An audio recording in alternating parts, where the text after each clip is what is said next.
Hello young guitar readers, I'm Inger Malmsteen. I'm here to tell you a bit about my brand new album called Blue Lightning. It's a little bit different. I'm doing some variations of other people's like Rolling Stones, the Beatles, Hendrix, and my own stuff too. It's more bluesier, and check it out.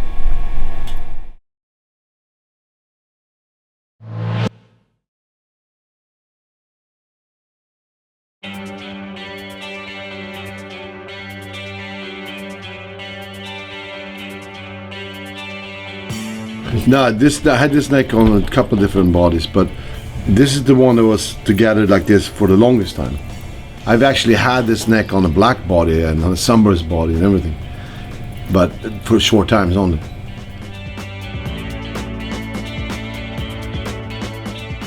I used to always do that because it was, I say I want that neck on that body. I still do that.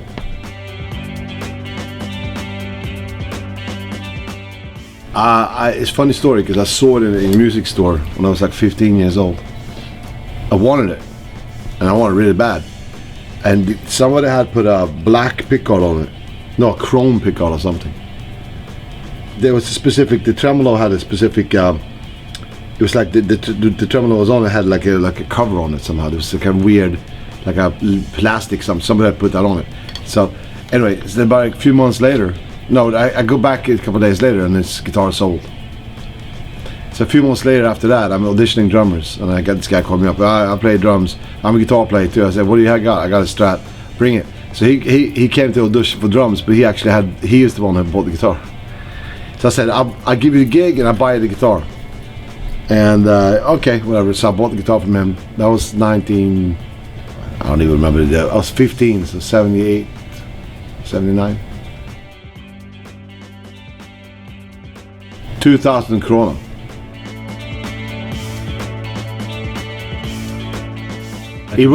That was, you gotta understand, when I first started playing the guitar, there was only two guitars you could have. It was this one and Les Paul. And I always liked this one better than Les Paul. I thought Les Paul was like an acoustic guitar. I like Les Paul, so I like him, but they're not, to me, it's not the ultimate guitar. To me, this was like always the one to have. And I couldn't afford one, of course. A lot of money. So I used to have copy ones when I was a kid, and I played them for so long now. It's like the piece that feels like a part of me, So nothing like these. Yeah. No, I used to work as a luthier. I actually scalloped this guitar myself. I scalloped this guitar and lacquered it and everything. Yeah, which is very light scallop on this, but.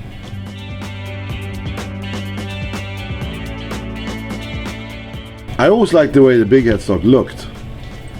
I thought it looked better. But then I found out that it actually sounds better too. This big headstock sounds louder. And I like them all. I like them all really, but these ones I really like. No, I don't like that. So this used to be a 3-bolt. As you can see, this right here. But I put a 4-bolt instead. Because the guitar wouldn't stand up for all my beating him up on stage, throwing him around and stuff. Disconnected. All the rest is the volume knob and the switch inside. Well, the reason is because here's the pickup. When the pickup goes through the volume knob, it's like a resistance thing. Switch doesn't really do anything. But if you put the pickup also through this one, you get more resistance. It's less clear, it's less powerful signal. You don't need it, and they're useless anyway. They don't do anything. They don't do anything.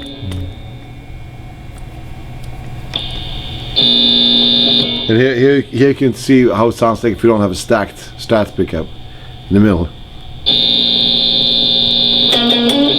And stacked.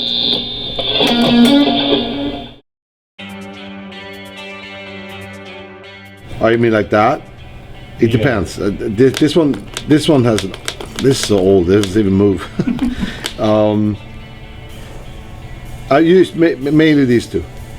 Still, but if I wanted to put like these two together like this, put these two together. It's a very Hendrixy kind of like thing, you know. Sounds really cool, you know. Okay, well, if you know, if you have a guitar with large high frets on them compared to low frets, it's the same effect. If your frets are really high, you get better grip on the string, and if you carve the wood out in between the frets, it's like having a really high fret. But what I do, I carve the wood out and I put a big fret also, so it says both, you know. I use the brass nut, and this particular one has been broken many times. Look at the headstock. Busted.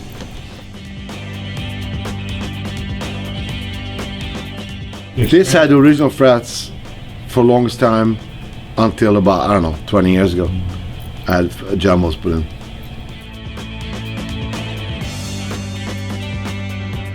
Oh God, I can't remember the year. I have many guitars that are exactly the same year and everything that I started using a lot. I have them in there, and then of course when Fender started making the exact model that I want, I was basically gave them one of those, you know, like a 72, 71 guitar, and I said like I want it just like this. So I stopped using this maybe, I don't know, 95 or this, maybe no, before then, 92.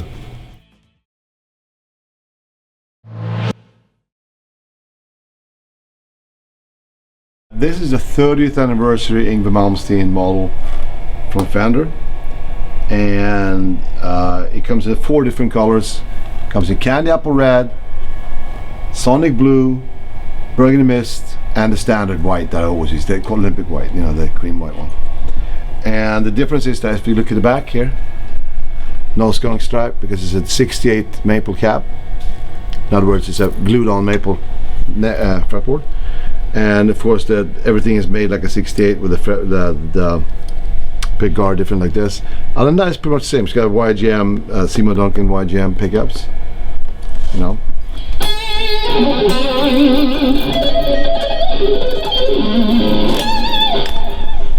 Good sound, of course.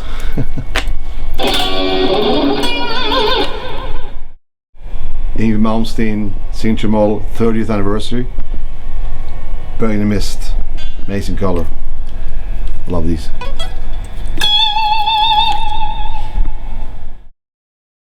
And here we have the Sonic Blue, 30th anniversary Malmsteen signature model. Very cool. Maple cap, 68 style, F plate, beautiful. Seymour Duncan YGM 100s. No, Fury. Sorry, YGM Fury. Yeah. Amazing sound.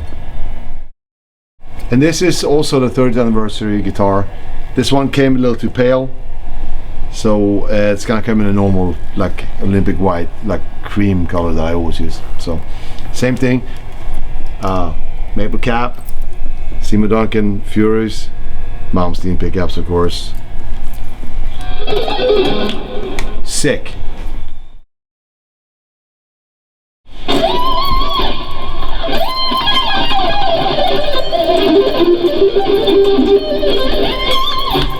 So this is my cable, Yngwie Malmsteen cable from Fender, and the sound you're hearing,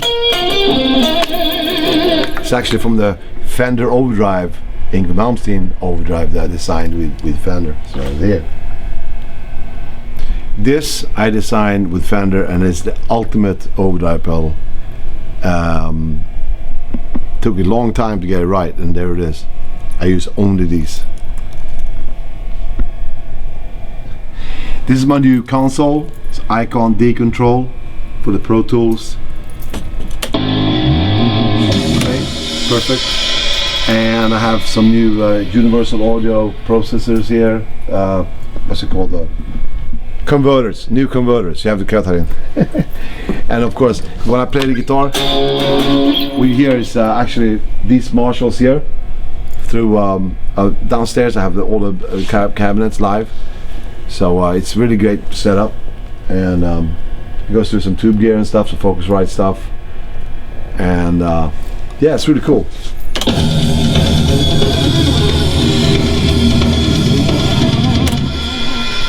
There you have it. All the good stuff.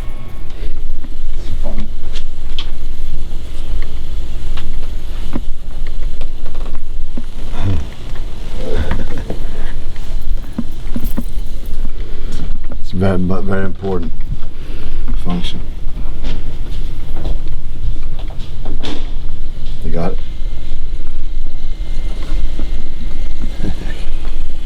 Flying faders. Mm-hmm.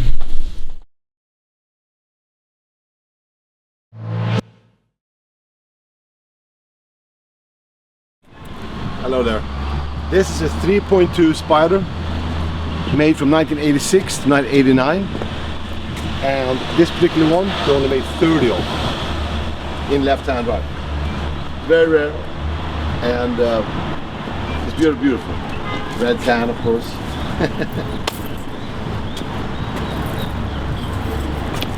And here we have a 308 GTS Quattro valve. It's got 4 valves per cylinder. It's 985. It's the latest version of the 308s, convertible. Inside of there I have the earlier one with the 4 Weber carburetors, but it looks exactly the same. And then also I have a 348 Spider. It looks like a little Testarossa. That's not here today. And over here we have a car that's not that unusual. It's a 360 Spider. However, this one is extremely rare because, and I'll show you,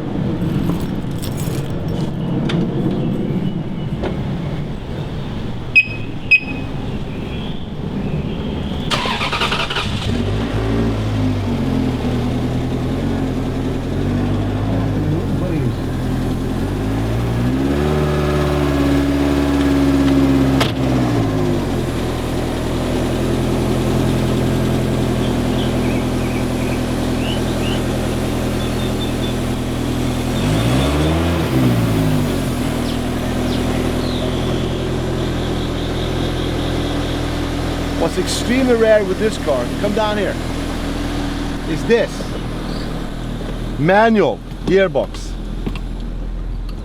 They only made 2% of the production with the manual. The rest of them have its automatic pedals, which I don't like. So you have to push the clutch down to put it in gear, just like the classic ones. And now the top gun come back up. Watch out. Not going anywhere.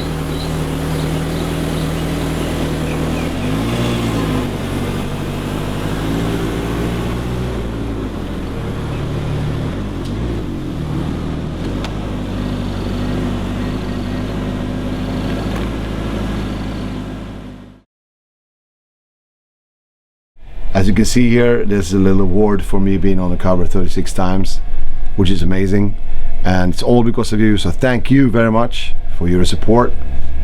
God bless you. See you next time.